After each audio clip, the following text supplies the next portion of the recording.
friends, it's Miss Amber. I'm going to read another one of my favorite stories from when I was little.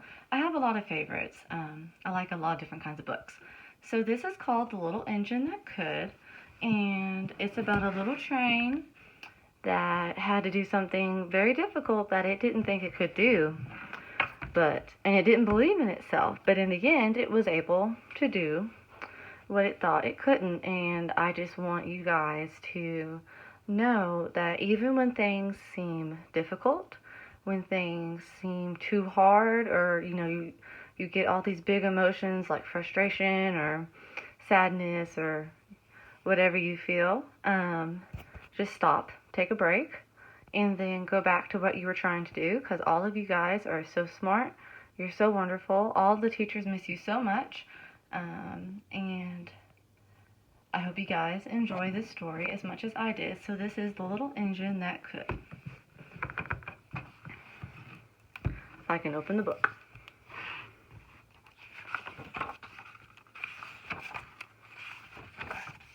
Chug, chug, chug, chug, puff, puff, puff, ding dong, ding dong. The little train rumbled over the tracks. She was a happy little train, for she had such a jolly load to carry. Her ears were full of good things.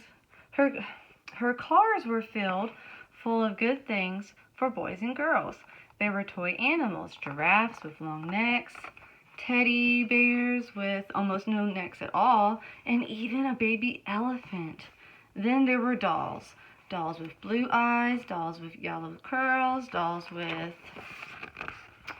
brown eyes and brown bobbed heads, and the funniest little toy you ever saw was a clown.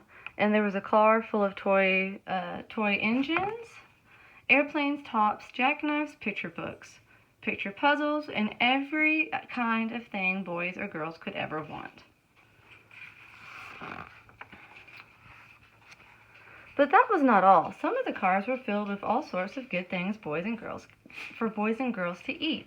Big golden oranges, red-cheeked apples, bottles of creamy milk for their breakfasts, fresh spinach for their dinners, peppermint drops and lollipops for after-meal treats. The little train was carrying all these wonderful things to the good little boys and girls on the other side of the mountain. She puffed along merrily. Then all of a sudden she stopped with a jerk. She simply could not go another inch. She tried and she tried, but her wheels would not turn. What were all the good little girls and boys going to do on the other side of the mountain, without their wonderful toys to play with and without the good food to eat? "Here comes a shiny new engine," said the funny little clown who jumped out of the train. "Let us ask him to help us." So all the dolls and toys cried out together. "Please, shiny new engine, won't you please pull our train over the mountain?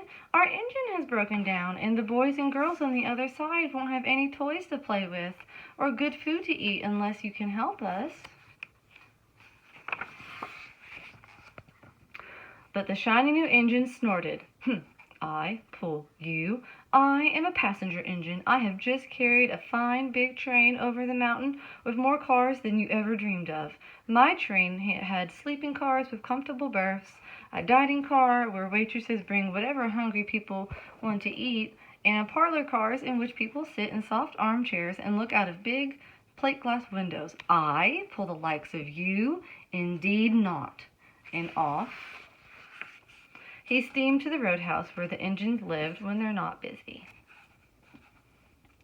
How sad the little train and all the dolls and toys felt. Then the little clown called out, "The passenger train is not the only one in the world. Here is another engine coming, a great big strong one. Let us ask him to help us."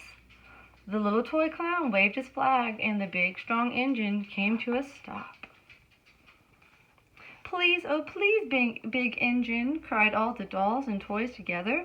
"Won't you please pull our train over the mountain? Our engine has broken down, and the good little boys and girls on the other side won't have any toys to play with or good food to eat unless you help us." But the big, strong engine bellowed. That means he yelled. He talked really loud. I am a freight engine. I have just pulled a big train loaded with big machines over the mountain. These machines print books and newspapers for grown-ups to read. I am very important engine indeed. I won't pull the likes of you. And off the freight engine puffed. Diligently to the roadhouse. The little train and all the dolls and all the toys were very sad. Cheer up, cried the little toy clown. The freight engine is not the only one in the world. Here comes another one. He looks very old and tired, but our train is so little, perhaps he can help us. So the little toy clown waved his flag, and the dingy, rusty old engine stopped. Oh, please, kind engine, cried all the dolls and toys together. Won't you please pull our train over the mountain? Our engine has broken down, and the boys and girls on the other side won't have any toys to play with or good food to eat unless you help us. But the rusty old engine sighed. Oh, I am so tired. I must rest my weary wheels. I couldn't even pull a little train as yours over the mountain. I cannot.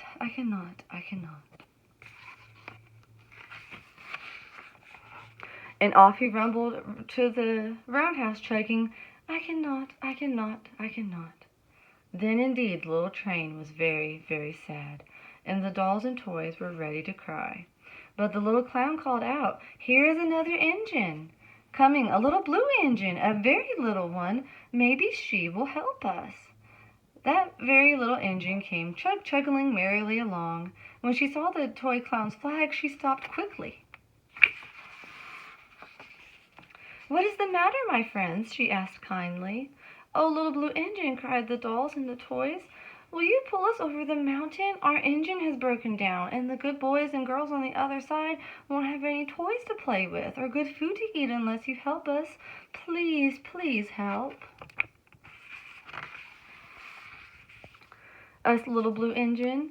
Well, I'm not very big, said the little blue engine. They use me only for switching trains in the yard. I have never even been over the mountain. But we must get over the mountain before the children awake, cried all the dolls and the toys.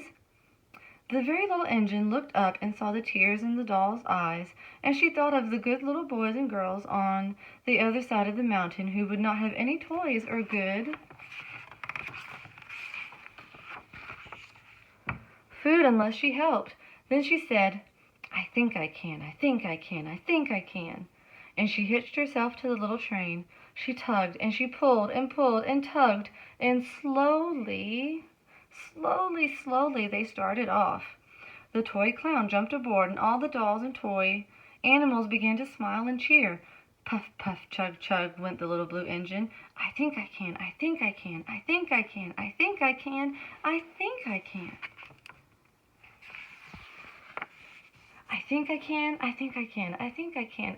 can.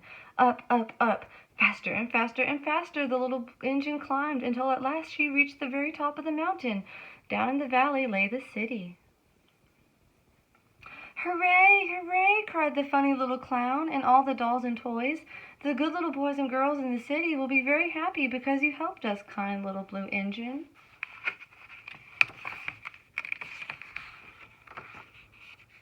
And the little blue engine smiled and seemed to say, as she puffed steadily down the mountain, I thought I could.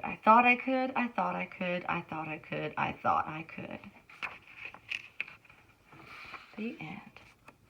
So another good point in this book that I didn't talk about in the beginning is, a lot of those trains weren't very nice to the clown and all the toys that were stuck. A lot of them were rude and didn't talk very nicely when they asked for help. They said, oh, I'm not going to pull the likes of you. I'm better than you. I'm this, I'm that. Those weren't very nice word choices. So another thing that you can learn from this book, besides not giving up on what you're working on and to always try your best, is to remember to be kind to others. You never know what other people are going through. You never know if your friend is having a bad day or not. You could be the one that cheers up your friend, or you can be the one that makes your friend sadder, and we don't want to make our friends sad.